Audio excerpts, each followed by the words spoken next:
Ah, mon téléspectateur, ma téléspectatrice, j'espère que tu n'es pas trop fatigué et j'espère que tu n'es pas épuisé.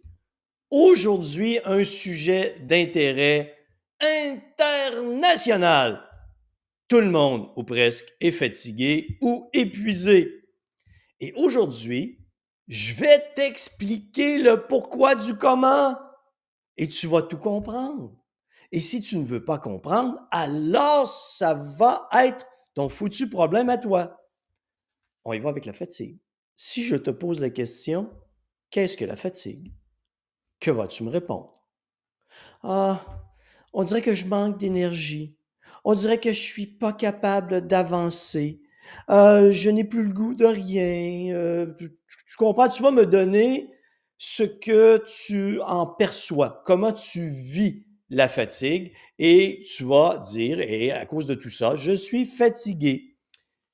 Moi, je te donne la définition scientifique de la fatigue qui va te permettre de comprendre pourquoi tu es comme ça. T'es prêt? T'es prête? Qu'est-ce que la fatigue?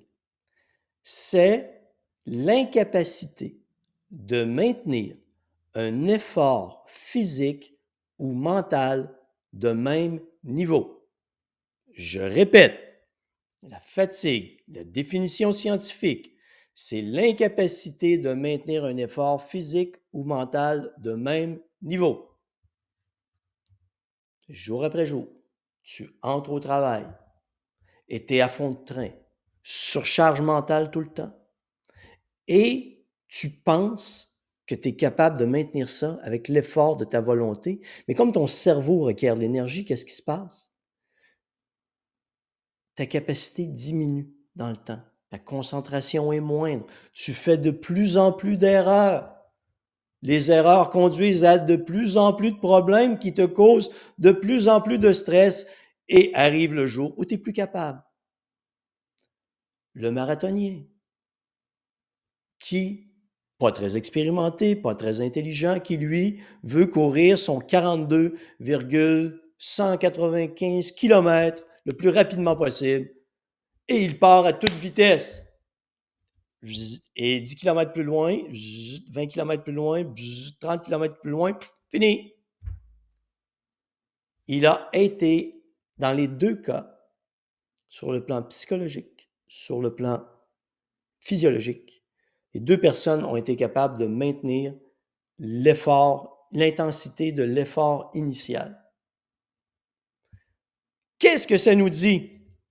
Ça nous dit que nous fonctionnons sur des réserves énergétiques limitées. C'est aussi simple que ça. Si ta condition physique ne te permet pas de courir un marathon à une vitesse de 17 km à l'heure, mais bien 12 km à l'heure, et que toi, tu décides de partir à 17 km à l'heure, ça va durer 2 minutes. Parce que tu vas vider rapidement tes réserves énergétiques.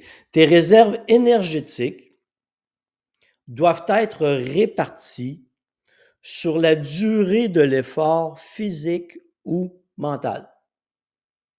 En milieu de travail, je te raconte une histoire. Un jour, et je ne sais pas si c'est encore comme ça aujourd'hui, il y a peut-être 15 ans, je te parle. Je donne une formation dans un congrès scientifique sur la modélisation humaine. Et moi, je parle de physiologie. Et je discute avec un scientifique qui travaille chez un concessionnaire automobile.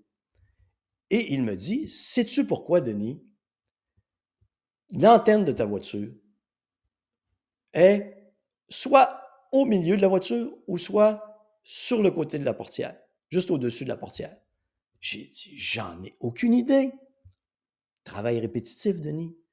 Si sur la ligne de montage, au moment où on fait la voiture, les personnes qui sont là ont une grandeur moyenne de moins de 5 pieds 4 pouces et moins, 1,63 m peut-être, l'antenne va être juste à côté, au-dessus de la portière. Si les gens sont plus grands, elle va être au milieu.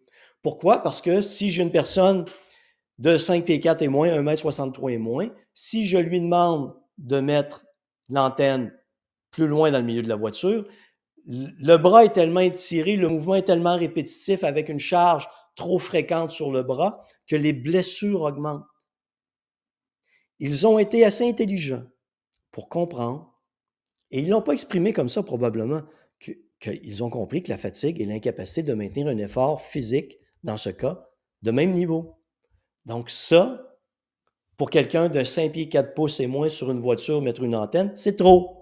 Trop d'efforts. Les personnes ne sont pas capables. Et comme on leur demande de maintenir le rythme, étant donné que c'est la chaîne de montage qui détermine la vitesse, qu'est-ce qui va se passer? C'est une accumulation de fatigue. Avec l'accumulation de fatigue vient le risque de blessure, ce qu'ils ont vu sur les chaînes de montage. Nous fonctionnons avec des réserves énergétiques limitées.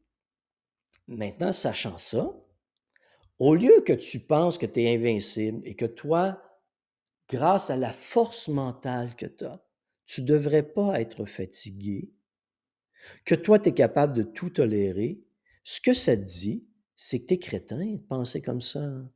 Tu n'es pas très intelligent. Tu as beau croire que toi, nous, moi, le petit doigt en l'air, moi, je suis extraordinaire. Moi, je ne peux pas être fatigué. Moi, je ne peux pas m'épuiser. Mais non, ça arrive à tout le monde. T'es pas hors norme. Oui, il y a des gens qui ont des capacités plus grandes. Je prends un marathonien d'élite en comparaison à un marathonien débutant, tu comprends qu'il y a un écart incroyable. Il y a des gens qui ont un pouvoir de concentration plus grand que d'autres. Il y a des gens qui ont des capacités cognitives plus grandes que d'autres. Mais dans mon cas, qui est dans le domaine du sport depuis des années, prends le meilleur athlète au monde, je peux l'épuiser quand je veux. Parce que je comprends comment épuiser des réserves énergétiques. Sur la durée de l'effort que tu as à fournir, peu importe le domaine, peu importe que ce soit une demande de nature psychologique ou une demande de nature physique, tu dois être capable de gérer tes réserves énergétiques pour te permettre de répondre à toute la durée de l'effort, physique ou mental, sans vider tes réserves énergétiques. Cette tendance que l'on a de vouloir toujours pousser, de vouloir toujours aller plus vite, ne fait que nous épuiser, nous fatiguer. Maintenant que tu connais la définition de la fatigue, que je répète, l'incapacité de maintenir un effort physique ou mental de même niveau. Qu'est-ce que l'épuisement? Tu comprends que la fatigue est la résultante, c'est que tes réserves énergétiques ont été épuisées. Tu les as vidées. Tu n'es plus capable de répondre à un niveau de demande.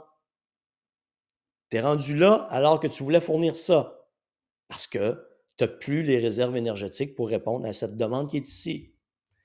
Si tu répètes jour après jour le même stratagème défaillant, que tu vides constamment tes réserves énergétiques, arrive le moment où ton corps n'est plus capable de reconstruire ses réserves énergétiques.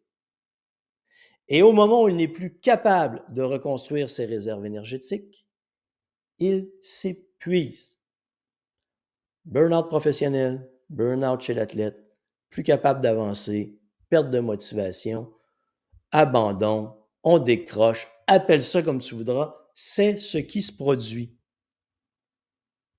Et quand on comprend la nature de la fatigue, la nature de l'épuisement, et qu'on devient assez intelligent pour gérer nos réserves énergétiques, peu importe le contexte dans lequel on soit, que ce soit une tâche de nature psychologique ou une tâche de nature physique, on est capable de faire de la prévention.